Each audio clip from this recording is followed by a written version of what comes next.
Property has always been seen as part of an investment that mums and dads and smaller investors can put their money into because of the act of leveraging. The idea of putting a small amount of money into it in order to get a larger asset that can then grow at a greater rate usually than what the inflationary aspect of it is. Again, there's been some changes around the deductibility rules around property, and from a tax efficiency perspective, there's been some limitations around that in respect to property. But property can still play an important part of an overall investment strategy.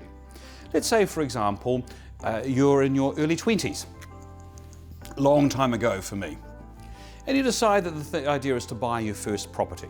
So let's say, for example, you buy it at $500,000.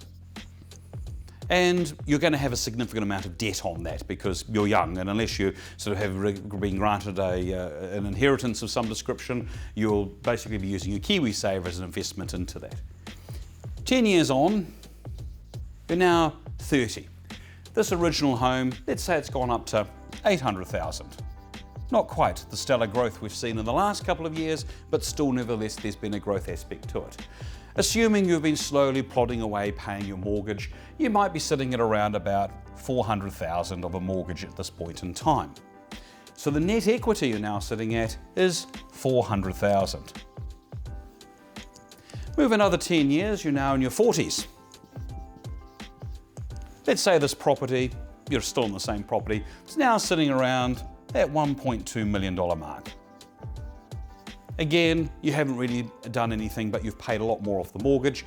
The mortgage is now sitting around that $200,000 mark, giving you $1 million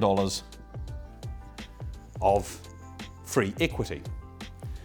Now you now decide at this point in time that you want to invest in a business. You want to strike out on your own or try something different.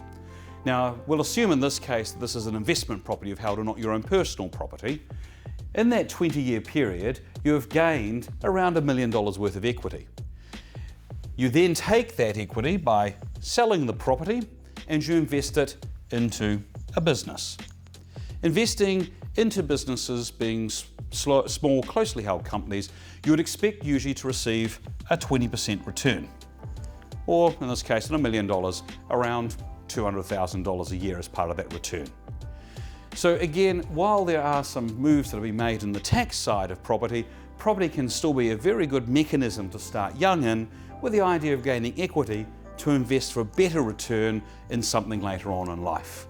So you should not discount property as part of an overall strategy to invest in your net equity rise.